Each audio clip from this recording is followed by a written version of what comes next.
ये कहानी कई दशक पुरानी है। तब बंटवारे को सिर्फ 33 साल हुए थे। तब अपनों से बिछड़ने की 30 कड़वी यादें और अपना घर बार छूटने का दर्द सीने में कहीं ज्यादा ताजा था। लोगों का शहर छूट गया था, जमीन और मिट्टी की खुशबू पीछे छूट गई थी, लेकिन वो जमीन, वो मिट्टी और वो यादें थी कि साथ छोड़ती ही नहीं थी। जनवरी 1980, बंबई। ऋषि कपूर नीतू सिंह की शादी, शोमैन और उस्ताद का मिलन। साझा जज्बातों और मिट्टी की महक को महसूस करने के लिए बॉलीवुड के सबसे बड़े शोमैन राज कपूर ने अपनी जिंदगी के एक खास मौके को चुना।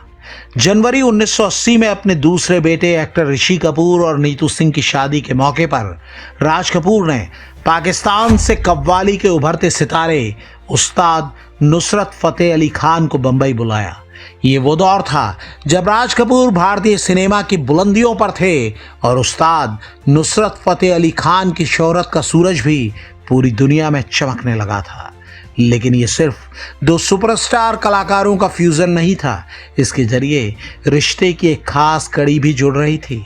उस्ताद नुसरत फतेह अली खान का जन्म बंटवारे के करीब 1 साल बाद पाकिस्तान के लायलपुर में हुआ था, जिसे आज फैसलाबाद के नाम से जाना जाता है। कपूर खानदान की पुश्तैनी जड़ें भी लायलपुर तक जाती हैं। सौजी विरासत और एक ही मिट्टी तक जाता रिश्तों का धागा टूट गया था, लेकिन तब भी ये दोनों दिग्गजों को एक अनकहे रिश्ते में बांधता था। राज कपूर के न्योते पर बंबई में नुसरत साहब ने जो लाइव कार्यक्रम पेश किया, वो उनका भारत में पहला कार्यक्रम था। RK स्टूडियोज में उस शाम जब उस्ताद नुसरत फतेह अली खान ने अपनी उंगलियां हारमोनियम पर रखी और अपनी मदहोश सी कर देने वाली आवाज में सांसों की माला पे सिमरू में पी का नाम गाना शुरू किया, तो राज कपूर और उनके तमाम मेहमान मंत्रमुग्ध हो गए। कहते हैं कि समय ऐसा बंधा कि नुसरत साहब रात से सुबह 7 बजे तक गाते ही चले गए।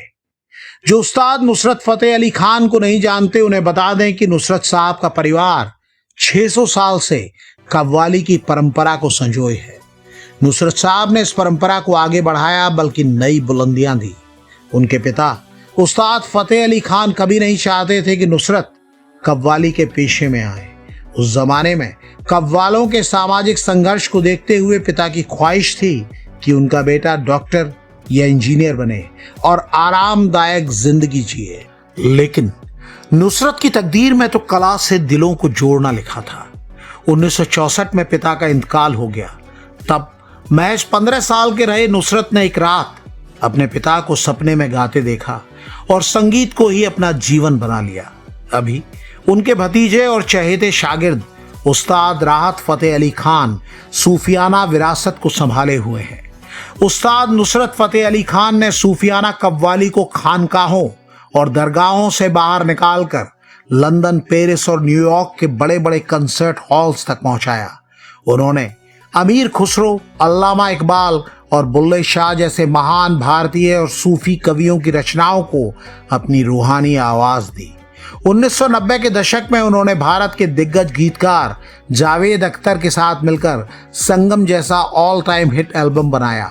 उन्होंने भारतीय सिनेमा और संगीत प्रेमियों को आफरी आफरी, सजना तेरे बिना और दूल्हे का सेहरा जैसे ऑल टाइम ग्रेट गाने दिए। वो अक्सर कहते थे, भारत से मिला प्यार और यहाँ के फैंस मेरे दिल के सबसे करीब हैं। 1947 में भारत बट गया और पाकिस्तान बन गया, लेकिन राज कपूर भी ताउम्र अपनी पुश्तैनी जमीन से अलग नहीं हो सके, कम से कम जज्बातों के मामले में।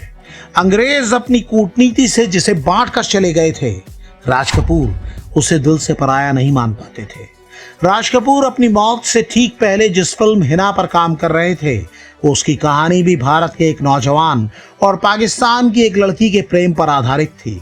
राज कपूर ही नहीं, कई दूसरे कलाकार भी अपनी कला, सिनेमा और गानों के जरिए मोहब्बत का एक मजबूत पुल बनाने की कोशिश करते रहे।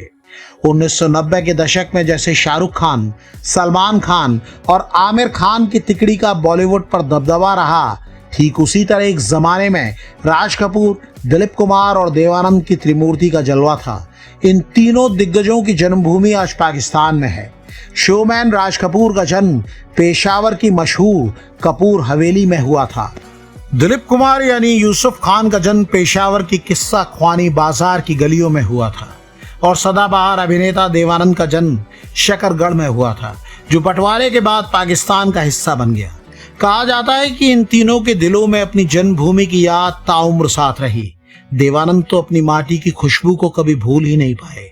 यही वजह थी कि जब फरवरी 1999 में भारत के तत्कालीन प्रधानमंत्री अटल बिहारी वाजपेयी ऐतिहासिक दिल्ली लाहौर सदाए सरहद बस सेवा की शुरुआत करके पाकिस्तान की यात्रा पर गए, तो देवानंद भी एक सांस्कृतिक दूत बनकर उस बस में सवार होकर लाहौर पहुंचे। वो वहां की गलियों को देखकर भावुक हो उठे थे।